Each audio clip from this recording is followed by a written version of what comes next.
He who fears death will never do anything worthy of a man who is alive. But he who knows that this was the condition laid upon him at the moment of his conception will live according to nature. You feel it, don't you? That subtle, constant tightness in your chest. It's there when you wake up in the middle of the night, staring at the ceiling, your mind racing through 1,000 what-if scenarios. It's the exhaustion that doesn't come from physical work, but from the endless effort of trying to control things that simply refuse to be controlled. What your boss thinks of you, the economy, the political landscape, or even the fluctuating moods of your partner. We live in a culture that tells us to care about everything. We are told to grind, to hustle, to accumulate, and to attach our identity to every outcome. We are terrified that if we stop gripping the steering wheel of life with white knuckles, the car will crash. But the truth is, this desperate grip isn't steering the car, it's breaking your hands. This video is not about giving up. It is not about becoming a statue or abandoning your ambitions. It is about the magic of detachment, a paradox where letting go actually gives you more power, more clarity, and yes, even more control.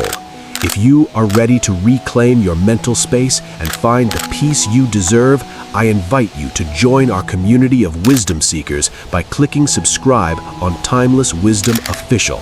Let's begin this journey of liberation. Section 1. The Heavy Backpack. Imagine for a moment that life is a hike up a steep, beautiful mountain. The goal is to reach the summit, to breathe the fresh air, and to enjoy the view. But you are struggling to take even a single step. Why? Because you are carrying a massive backpack that weighs you down. Now open that backpack. What is inside? It isn't filled with survival gear or food. It is filled with rocks. One rock is named past regrets. Another is named fear of the future. There is a particularly heavy rock called other people's opinions, and a sharp, jagged one called the need for control. In our modern American life, we are conditioned to fill this backpack.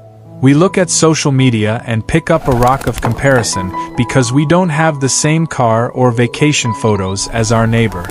We pick up the rock of anxiety because the news tells us the world is ending every hour. We carry the weight of our job titles, believing that if we lose them, we lose ourselves. We trudge up the mountain, sweating, miserable, and exhausted, wondering why life feels so hard. The Stoic philosopher Epictetus offered a solution that is as simple as it is radical. He called it the dichotomy of control. He said, "Some things are up to us, and some things are not up to us." It sounds obvious, yet we live as if it isn't true. You cannot control the traffic on your commute. You cannot control the stock market. You cannot control whether someone likes your presentation. When you tie your happiness to these things, you are putting rocks in your backpack. You are voluntarily enslaving yourself to external events. Detachment is the act of emptying the backpack. It is realizing that the only things that truly belong in there are your own reasoned choices, your character, and your actions. Everything else, your reputation, your property, even your body, are things that fate can give and take away. When you understand this, the weight lifts. You aren't giving up the hike. You are just finally able to walk upright. Section 2. Detachment is not indifference. Before we go further, we must address a dangerous misconception. When most people hear the word stoic or detachment, they imagine a cold, emotionless robot. They think of someone who doesn't care about their family, who has no passion for their career, and who sits in a room staring at a wall. This is false. This is not Stoicism. The Stoics were statesmen, generals, writers, and fathers. They loved deeply, they worked hard, and they served their communities. The magic of detachment is not about indifference. It is about imperturbability. It is about caring deeply for the process, but detaching completely from the result. Let me give you an image that the Stoics loved to use. The archer. Imagine an archer standing on a field. He has trained for years. He has the best bow and the straightest arrow. He focuses his eyes, adjusts his stance, controls his breathing, and draws the string back with perfect tension. He does everything within his power to hit the bullseye. But the moment he releases the string, the arrow is no longer his. A sudden gust of wind might blow it off course. The target might move. Something might intercept it. The amateur archer screams at the wind. He beats himself up if he misses. He attaches his self-worth to the bullseye. If he hits it, he is a god. If he misses, he is a failure. He is a slave to the outcome. The Stoic archer is different. He puts his entire soul into the shooting, the preparation, the aim, the release. That is where his satisfaction lies. Once the arrow flies, he is content. If it hits the mark, good. If it misses, also good. He knows he did his part. In your life, you are the archer. Your project at work, your relationship, your parenting, these are the arrows. You must love the effort. You must be disciplined and passionate. But you must realize that the bullseye, the promotion, the validation, the obedience of your children is not up to you. Detachment allows you to shoot your arrow with a steady hand because you are not shaking with the fear of missing. Section 3. Detaching from external validation. Now let's talk about the heaviest chain most of us wear. It is invisible, but it is suffocating. It is the addiction to external validation. In the United States, we are raised in a culture that quantifies worth. From the time you are in school, you are graded. Then you enter the workforce, and you are ranked by your salary, your job title, and the size of your office. Then you go online, and you are judged by your follower count, your likes, and the curated perfection of your photos. You find yourself constantly performing for an audience that, truthfully, isn't really watching. You buy clothes to impress strangers. You stay in a career you hate to make your parents proud. You feel a sting of rejection when a post doesn't get enough engagement or when a colleague gives you a sideways look in a meeting. You have outsourced your self-esteem to the world. You have handed the keys to your happiness to other people. Marcus Aurelius, the Emperor of Rome, the most powerful man on earth at his time, struggled with this too. He constantly had to remind himself of the vanity of popularity. He wrote in his personal journals, "It never ceases to amaze me. We all love ourselves more than other people, but care more about their opinion than our own." Think about how absurd that is. You know your own heart, your own struggles, and your own intentions better than anyone else. Yet, you let the opinion of a stranger on the internet, or a coworker who doesn't truly know you, dictate your mood for the entire day. To practice the magic of detachment here, you must adopt what the Stoics called the view from above. I want you to try this mental exercise. Close your eyes for a second. Imagine pulling back from your life. Float up above your house, then above your city, then above the United States. See the millions of people rushing around, arguing, striving, worrying. Now zoom out further until the Earth is just a pale blue dot in the vastness of space. Finally, zoom out in time. Think of the billions of humans who lived before you and the billions who will live after you.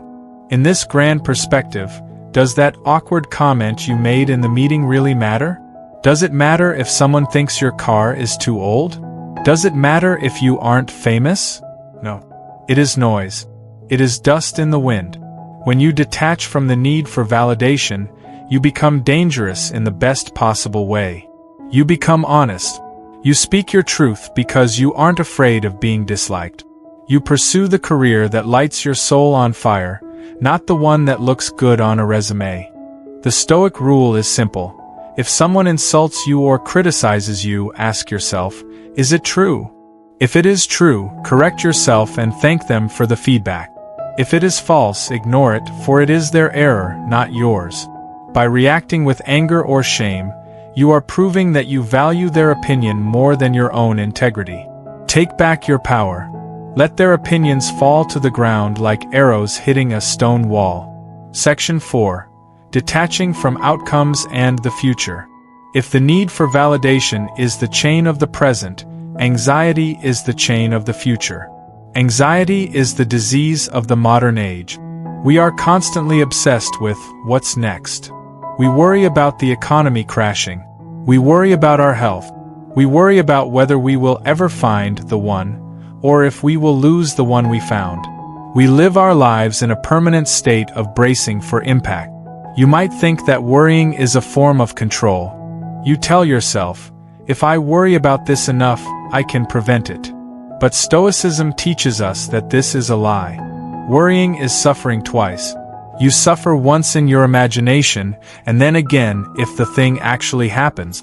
And if it doesn't happen, then you suffered for nothing. The Stoics had a powerful, counterintuitive tool for this called premeditatio malorum, the premeditation of evils. This sounds dark, but stay with me. It is actually one of the most optimistic tools you can use. Most of us run away from our fears. We suppress them, which only makes them grow larger in the shadows of our minds. The Stoic turns around and looks the fear in the eye. Here is how you do it. Ask yourself, what is the absolute worst thing that could happen regarding this situation? Let's say you are terrified of losing your job. Instead of pushing that thought away, sit with it. Visualize it. Okay, you lose your job. Then what? You would have to cut expenses. You might have to move to a smaller apartment. You would have to update your resume. You would feel embarrassed for a week. But would you die? No. Would you still have your skills? Yes. Would you still have your capacity to reason and love? Yes. By walking through the worst-case scenario, you strip it of its power.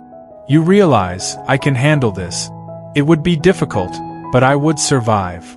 When you accept the worst, you are no longer afraid of it. And when you are no longer afraid, you are free to take risks, to be bold, and to live fully. Furthermore, you must learn to use the reserve clause. In your American life, you are taught to set goals. I will make $1 million by age 30. I will get this project done by Friday. When life intervenes, when you get sick or the market shifts, you feel crushed. You feel like a failure. The Stoic sets goals but always adds a mental asterisk. Fate permitting. I will sail across the ocean, fate permitting. I will retire at 50, fate permitting. This isn't about being passive. It is about acknowledging reality. You control the effort. Fate controls the outcome. When you detach from the rigid demand that the future must look a certain way, you become like water. When an obstacle appears, you don't shatter against it like glass. You flow around it. You adapt. You pivot. This is the ultimate security. It doesn't come from having $1 billion in the bank, because even that can be lost. It comes from knowing that no matter what the future throws at you, poverty, sickness, or change, you have the internal tools to endure it and turn it into something useful. You stop needing the future to be perfect, and you start trusting yourself to handle whatever the future brings. Section 5. Detaching from people and past relationship. We arrive now at the most difficult terrain. It is one thing to detach from a job or a bank account. It is entirely another to detach from people. Perhaps you are watching this while nursing the open wound of a breakup. Perhaps you are grieving a loss that feels like a piece of your soul was ripped away. Or perhaps you are simply clinging too tightly to a partner or a child, suffocating them with your fear of losing them. Human connection is beautiful, but attachment, the desperate, grasping need for someone else to complete you, is the root of immense suffering. We treat people like possessions. We say, "You are mine." And when they change, leave, or pass away, we feel destroyed because we believe we have lost something that belonged to us. The Stoic teacher Epictetus offered a harsh but healing perspective. Never say of anything, "I have lost it," but "I have returned it." Has your child died? It is returned. Has your wife died? She is returned. Has your estate been taken away? That too is returned. This reframing shifts you from a mindset of ownership to a mindset of stewardship. Think of the people in your life not as permanent fixtures, but as travelers who have stopped at your inn. You do not own the travelers. You are lucky to share space with them for a night, a year, or a decade. When you detach from the ownership of people, you actually love them better. Think about it. When you are terrified of losing someone, you act out of fear. You become jealous, controlling, or needy. You aren't loving them, you are loving the safety they provide you. But when you accept that they are free agents, that they could leave or change at any moment, you stop taking them for granted. You cherish the now. You hug them a little tighter today because you know that tomorrow is not promised. Detachment also allows you to let go of the past. Many of us are walking around with ghosts. We replay old arguments. We fantasize about how things could have been different. We hold on to anger towards people who hurt us, thinking our anger punishes them. But as the saying goes, holding on to anger is like drinking poison and expecting the other person to die. To detach is to forgive. Not because they deserve it, but because you deserve peace. You detach from the story of yourself as a victim. You look at the past and say, "It happened. It is over. It is now just a memory, and I will not let a memory dictate my future." You cut the rope. You let the ghost fade. You step into the present, lighter and free. Section 6. The Ultimate Freedom, Amor Fati. If you practice everything we have discussed, detaching from validation, outcomes, and possession, you arrive at the pinnacle of Stoic wisdom. The ultimate freedom. The philosopher Friedrich Nietzsche, heavily influenced by the Stoics, coined the term for this, Amor Fati. It translates to love of fate. Most people merely tolerate their fate. They bear it with a grudge. They say, "I guess I have to deal with this." But the Stoic goes further. The Stoic loves it. This is the magic. It is the ability to look at everything that happens in your life, the good, the bad, the tragic, the mundane, and say, "This is exactly what I needed." Did you lose your job? Good. It is an opportunity to reinvent yourself and find work that aligns with your soul. Did a relationship end? Good. It is a chance to learn self-reliance and to open space for someone who truly aligns with who you are becoming. Did you face a health crisis? Good. It is a reminder of your mortality, urging you to stop wasting time on trivial things. Marcus Aurelius gave us the most powerful metaphor for this. He said that a weak fire is extinguished by a heap of wood. But a blazing fire? It consumes everything you throw into it. It turns the obstacles, the debris, and the trash into its own fuel. It burns brighter because of the obstacle. This is who you must become. You must be the blazing fire. When you practice Amor Fati, you become invincible. You can't be defeated by life because you have agreed to work with life, not against it. You stop wishing for reality to be different and start using reality to make yourself different. This is the ultimate detachment. Detaching from your expectations of how life should go, and falling in love with how life actually is. We have journeyed together up the mountain. We have looked into the backpack and identified the rocks of validation, control, and fear. We have learned the way of the archer, focusing on the effort, not the arrow. We have learned to return what we thought we owned. And we have discovered the fire of Amor Fati. Take a deep breath. Feel the lightness in your shoulders. Realize this truth. You are not your car. You are not your job title. You are not your relationship status. You are not your past mistakes. You are the conscious observer behind it all. You are the fire that can consume any obstacle. The world hasn't changed in the last 20 minutes. The traffic is still there. The bills are still there. The challenges remain. But you have changed. You are now walking with a lighter step. You have the keys to the cage. Thank you for spending this time with Timeless Wisdom Official. Time is your most valuable resource, the one thing you can never get back, and I am deeply grateful you chose to share it here. If this message lightened your load today, if it gave you a spark of strength, please subscribe, like, and share this video with someone who needs to hear it. Help us spread this calmness in a chaotic world. And before you go, I want to hear from you. We all carry different burdens. What is the one thing you are finding it hardest to let go of right now? Write it in the comments below. Sometimes, simply writing it down is the first step in releasing it to the wind. Walk freely, my friends.